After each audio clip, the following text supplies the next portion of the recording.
Hello everyone. So today we'll be going to learn counting pairs using map. This is actually very easy topic. Okay, very easy topic compared to Sabarisam, compared to what we have learned, scanline algorithm. Okay, it's literally very easy topic. What you have to do, you just need to count number of pairs. So the question will be like count number of pairs I comma j satisfying some condition. Okay, you'll be provided some condition and you have to satisfy those condition and count the total number of pairs.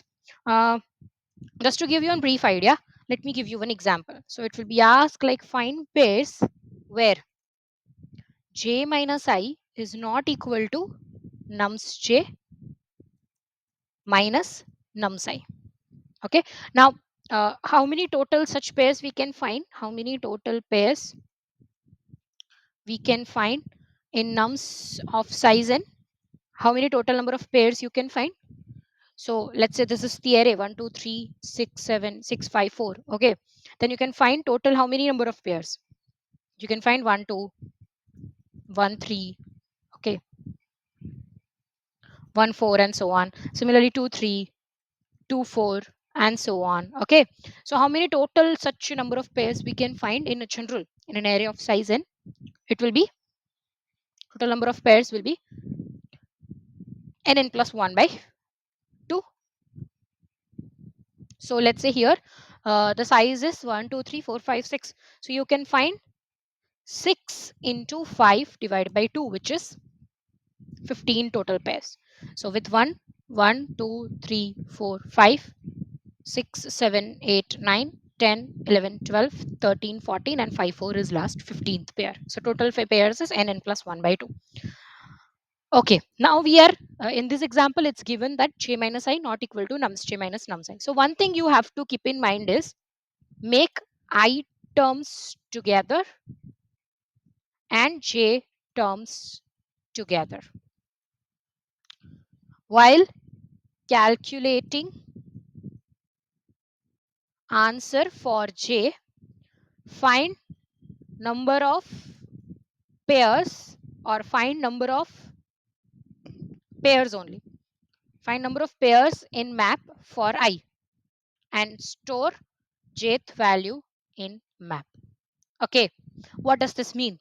So first step is to make I terms together and j terms together. So in this case I can make like nums I minus I not equal to nums j minus j. This should be satisfied. Okay, now what if I find nums I minus I equal to nums j minus j? If I can find this and I have total number of counts as an n plus 1 by 2, so whenever this negation type of conditions is given, you can make it positive and then you can subtract from the total number of pairs. Okay, so this is for equal to, so whatever is left is for not equal to only, so we'll just subtract it from the total number of pairs. Okay, so we have make items together and j terms together. Now what we will do, we will define one map. Okay, and one answer also. Now we will go, so consider this to be our j loop. Okay, so we have to calculate answer for the j. Now what is our temp variable, what we need to look for, we need to look for nums I minus I.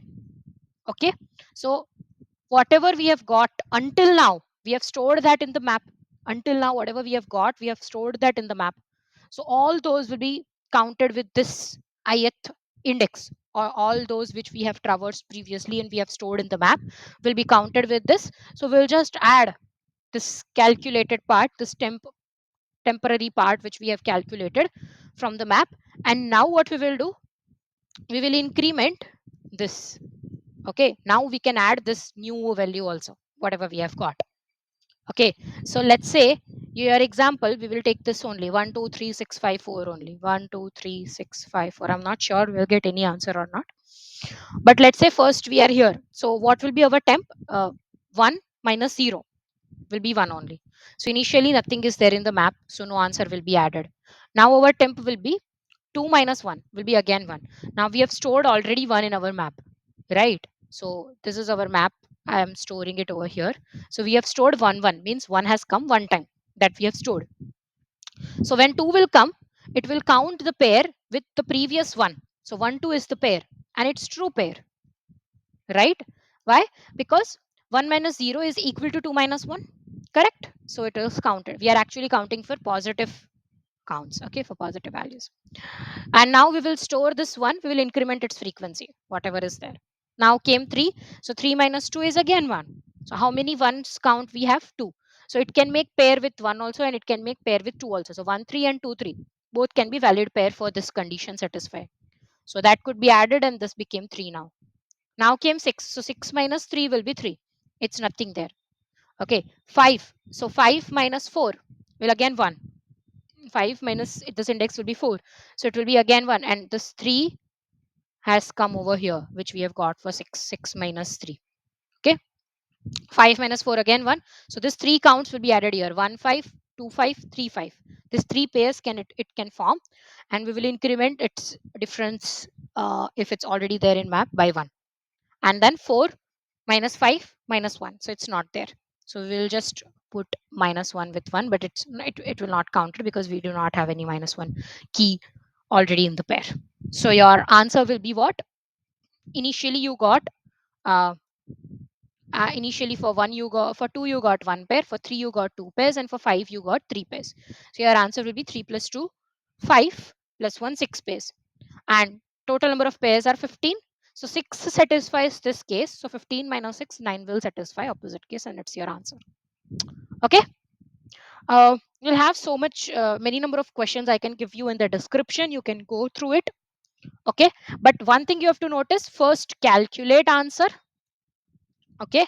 First calculate answer and then only store in map. Otherwise, it will be hallucinated.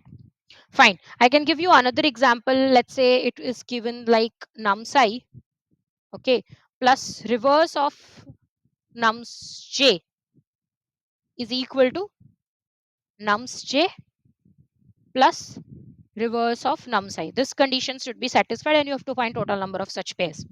Okay. Again, bring these terms together, minus reverse of num_psi. These are all questions I can give you in the description below. And same thing, nums_j minus reverse of nums_j. Just try to make I and j pairs separate. And if it is not possible, I can go through one question after this, which is actually lead code hard question. These all are might be easy or some of it might be medium level, but this all will be categorized in easy level questions only. Okay. There is one hard level question which I'll go through after this, which you just need to use your little bit of brain and you have to calculate that. So this is simple. Now you have to store every time your temp will be num_psi minus reverse of num_psi. Okay, this reverse of num_psi is a function wherein the reverse of num_psi will be calculated, and then you will first calculate the answer and then you can do the map of plus plus. So these are the kind of examples, these are the kind of questions you will be asked. Okay, so question will basically say to count the number of pairs. Without wasting time, let's just go to that hard level of question. Okay, before going on with the question, let me just tell you that the brute force solution will be what for finding all such pairs? You need to run two loops, one for I, one for j, and then see the satisfying conditions. Okay, that is it satisfying I and j pair, is it true or not? Okay, so the brute force approach will be n square, and this approach is order of n. Okay, order of n. Fine. We are using unordered map, so it's order of 1 only. Okay, so this is the question. You are given 0 indexed integer array nums of length n and 1 integer k, and we have to return the number of pairs I comma j such that I and j is between 0 to n minus 1 and num_psi into nums_j should be divisible by k. Okay, so let's say you are given this array 2, 5, 1, 10, 7, 6, and your k is 5. So now what you can do? In brute force, of course, you can run two loops and you can uh, go through each pair I and j. You will do the product of those two numbers and you will check whether it is divisible by k or not in order of n square. But here our n can go up till 10 raised to 5, so n square could not work. Okay. Now what we can do? The basic condition here given is num_psi into nums_j should be divisible by k, means modulo k should be equal to 0. Okay. Okay. So there should be some div, uh, something should be there from nums I and something should be there from nums j, such that this product could become divisible by 0. Okay, just to make it better understand, let me do it for k is equal to 10. Okay, cool. Let me do it for k is equal to 10. Okay, so what we can store in the map now, we cannot bifurcate these two things. Okay, it doesn't mean that nums I modulo k should be 0 and nums j modulo k should also be 0. No, that isn't true, right? Let's say this is 2 and 5. So 2 modulo 10 is not 0. 5 modulo 10 is also not 0. But 2 into 5 is 10. Modulo 10 is again 0. So that could be possible. The product divisible could be possible, but separate could not be possible. That should be the case. So now what we can do, what we can store in the map.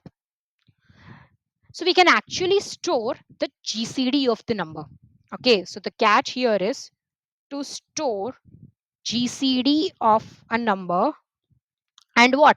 K in the map.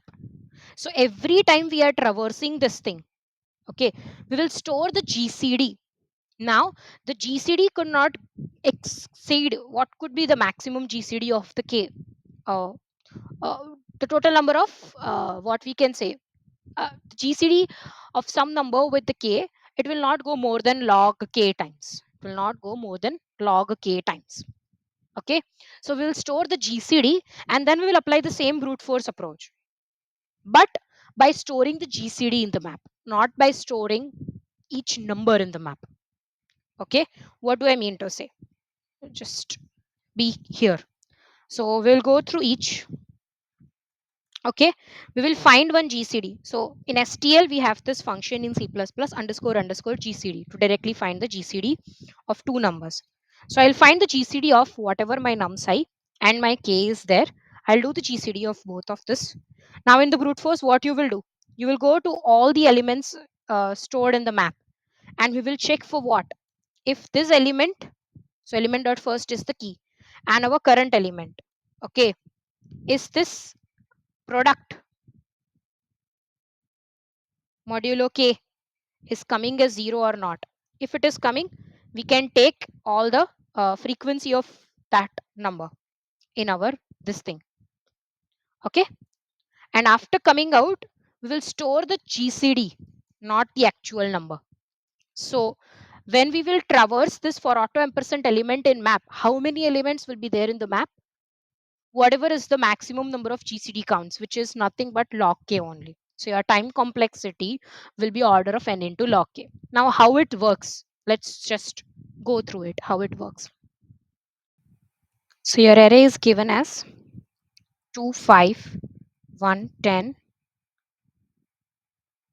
7, 6 and k is 10. Okay, so what we can do now, let's say initially we are going, okay, we have came to 2. The GCD of 2 and 10 is what? Greatest common divisor is 2 between both of this. That means if we take 2 in the product, how much it will contribute? It will contribute the product of 2 within it. We are still left with the 5 thing to make it 10. I hope you get my point. Okay, so we'll store and map this thing. Okay, until now we have nothing in map, so I cannot pair 2 with any of these things above and I can get 10. So I'll just do 2 is equal to 1. We'll go to 5. Okay, when I am at 5, what is the GCD of 5 with 10? So 5 is saying that I will contribute 5 when I am multiplying with any of the number before. I will contribute myself to 5. Okay, so I'll contribute 5 times of me. Okay, so now it will go in the map and it will check. So in our map we have just 2, so it will traverse the map. Okay, it will traverse the map and it is like 2 and this 5, so it has found 2, so 2 into 5 is 10. So we'll consider whatever is the amount of time 2 came, it's just 1, so we'll add this 1 to our answer. And now 5 will also be plus plus, which is equal to 1, so map of 5 is 1 now. Now when we are at 1, okay, now 1 will map GCD of 1 is what? GCD of 1 with it with 10 is 1. So 1 is saying I'll only contribute 1, so I need another 10 which should be there in the previous thing. Now in the map we only have 2 and 5. So with 2 also if we multiply, it is not divisible by 10. With 5 also if we multiply, it is not. So it will not count anything. And we will do just to do a map of 1 as 1. Okay. Now we are at 10. So GCD of 10 with 10 is what? 10 only. Okay. So it will not need anyone. It will just go and check, but it will need one. It will need at least one. Okay. So it will go and check. So 10 twos are 20. It's also divisible by uh, 10. So it will add 1 to here. When it will be at 5, 10 fives are 50 is also divisible. So it will add 1. And when 10 ones are 10 is also. So this total contributes to 3 times, 3 pairs. Okay, so map of GCD of 7 and 10 is what? 1, because 7 is prime. Okay, so for 7 and 10, for 7 I can multiply 7 with what? I can multiply 7 with 10 only. So my answer will be 1 only added at this point, and I'll do map of 1 plus plus again. So this will become 2 now. And what will be the GCD of 6 and 10? 6 and 10 is 2. The GCD is 2 of these two numbers. Okay, 2 I can multiply with 5 and 10. So for all the 5s I have, so map of 5 is nothing but 1 only. And with 10 also I can do that. So answer will be 2 pairs added over here. Okay, so here I have 1, and answer is added 1 over here, and 3 and 1 and again 2. So 7 pairs such. Okay, I can get the answer of 7 such pairs. Okay, so maximum how many unique GCDs you can get of 10? So you can get like 1 2 5 and 10. Okay, so basically approximately people say is like not log of k, square root of k. This is how the approximate number of which is might be greater than log k, or less than log k depending on your k. Okay, so this is how the total number of uh, GCDs, unique GCDs you will find. Okay. Okay, without just wasting your time, let's just quickly go. Okay, let's just have this unordered map of int comma int, and we will have a long answer. Okay, we'll go. I'll find a as GCD of numsci and k. Now we will go to each and every element and map, and what we will do, if rather than taking numsci we can take the GCD only, because that will also contribute the same. So if a into 1ll into, it could be the multiplications could be long, so we can do it by this way. Element dot first modulo k is equal to 0. Okay, then what we can do, we will do answer is equal to answer plus map of element dot second directly. Okay, and we will just store the GCDs. We will just store the GCDs. It should not be exactly log k also. I can say it should be like, okay, if you are doing GCD of 10 with all the prime numbers, it will be that prime numbers or the divisors of that GCD. So 10 have 2, 5 and 1. So these three are the major elements. And other than that, like 3, 5, 7, if all those numbers will be there, those GCDs will be the prime numbers. Okay. But not exactly like all the we are not exactly storing all the numbers, so it will of course be lesser. Okay, let's just return the answer.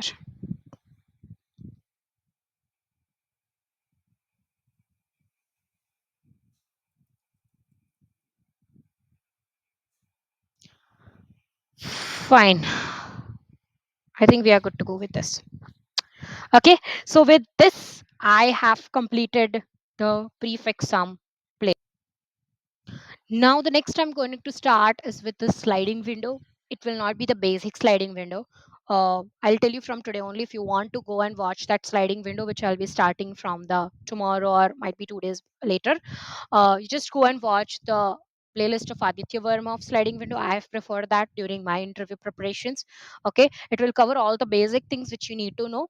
I'll cover a little bit of basics, but I mostly want to go into deep dive of that, because mostly people will know now how to solve the basic simple sliding window questions. Now I want to go in deep with this, because now the companies are asking actually very good questions out of the sliding window, not just the simple ones. Simple ones you need to know the logic of it, but you will actually need the core of it, the deep dive of the sliding window. So stay tuned for the next playlist coming up of the sliding window.